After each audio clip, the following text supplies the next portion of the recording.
I grew up in a small town in Ohio. We have strange rules to follow. I grew up in a nowhere town in Ohio, the kind of place you don't find unless you're already lost. People joke about places being flyover country, but ours wasn't even worth flying over. It was just fields, woods, and a main street with more boarded windows than open ones. We didn't have a mall, or a theater, or even a real grocery store. What we did have was a diner that never closed, a church older than any house, and a graveyard that seemed far too big for the size of the town. That graveyard is the first thing people notice when they pass through. The stones are uneven, tilting, some too withered to read. There are more graves than there should be, considering our population has always stayed steady at a few hundred. Outsiders ask about it sometimes. The locals never answer. And here's the thing about my town, people don't move away. Not really. You either learn the rules, or you die here. Some leave for college, or jobs in bigger cities, but they always come back, dragged by something that doesn't let go. The rules are what keep us alive. The rules. I was 8 years old the night my parents first sat me down and explained them. We were in the living room, the TV muted, the curtains drawn even though it was still light outside. My father's face looked pale, and my mother wrung her hands like she didn't want to be part of it. My dad slid a thin, yellowed pamphlet across the table. It looked older than him, older than my grandparents. On the front, written in blocky, fading typewriter ink, were the words, "For your safety, follow these rules." The list inside was short. When the church bell rings after midnight, do not look outside. Stay in bed. Shut your eyes. It is not the priest ringing it. Do not go into the woods after dark. If you hear your name called, do not answer. It is not your family. Every Friday at sunset, leave an offering at the stone well. Food, coins, or flowers. Never miss a week. The diner is open 24/7, but never eat there after 3:03 a.m. Do not acknowledge the children in the graveyard. They are not children. If you see the man with the wide-brimmed hat, do not run. Do not speak. Lower your head until he passes. Never, ever break rule number 1. I remember laughing. I thought it was a game, like the stories adults tell to scare kids into behaving. My dad didn't laugh. He just told me to memorize them. My mom made me repeat each one until I could recite the list word for word. Later that night, I heard my parents whispering in the kitchen. I didn't catch everything, but I heard my mom's voice, trembling. What if he doesn't believe us? The bell. For years, I did believe them. Or maybe I was just too scared not to. The first time I heard the bell, I was 9. It was a Sunday night, and I woke up thirsty. The house was dead quiet. Then, dong. A slow, heavy toll that vibrated through the walls. I froze. Another toll. Another. It was the middle of the night, and the bell was ringing. I scrambled back into bed and buried myself under the covers. My heart beat so loud it drowned everything else out. I shut my eyes tight, repeating rule number 1 in my head, do not look outside. Do not look outside. I don't know how long it lasted. Minutes? Hours? Eventually the toll stopped, and silence fell again. I didn't sleep until morning. The first mistake. I made it until 16 before I broke a rule. It was July. Hot, sticky, the kind of night where sweat glued the sheets to your skin. I couldn't sleep. So when the bell began to toll, I thought, what's the harm in just looking once? I pulled the blinds apart and peeked. At first, nothing. Just the empty street, the church with its peeling white paint. Then they came. Figures, dozens of them, shuffling down Main Street. Too pale. Too stiff. Faces slack, like wax figures melting in the sun. Some barefoot, some in clothes decades out of style. and all of them with black holes where their eyes should be. They walked in jerks and stutters, as though moving was an afterthought. My stomach flipped. My fingers dug into the window frame hard enough to splinter wood. Then one of them stopped.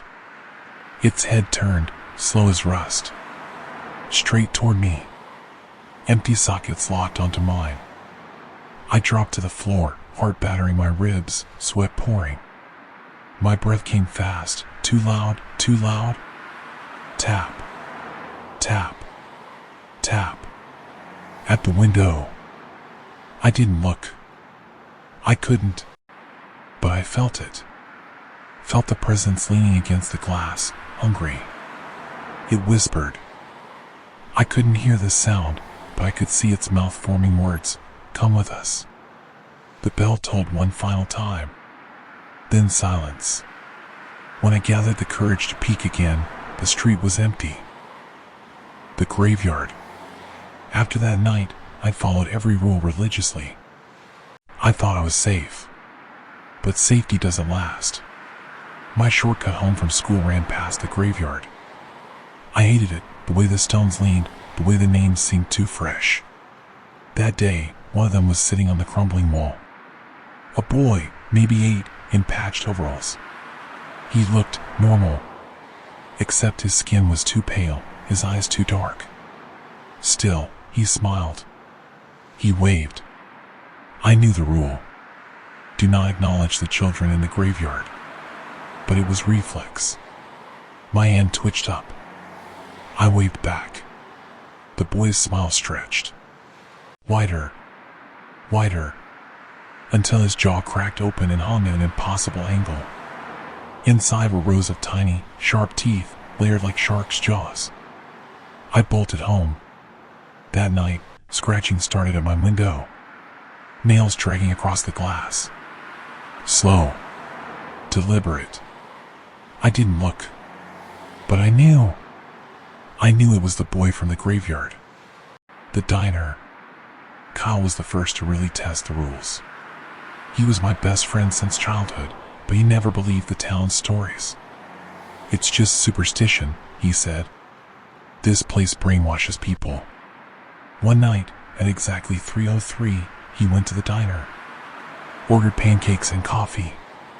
Laughed about it, sent me a photo. The waitress told me later what happened. Halfway through his coffee, Kyle froze. His eyes rolled back. His body convulsed so violently it snapped the chair legs. And then, his skin split. Peeled away like wet paper.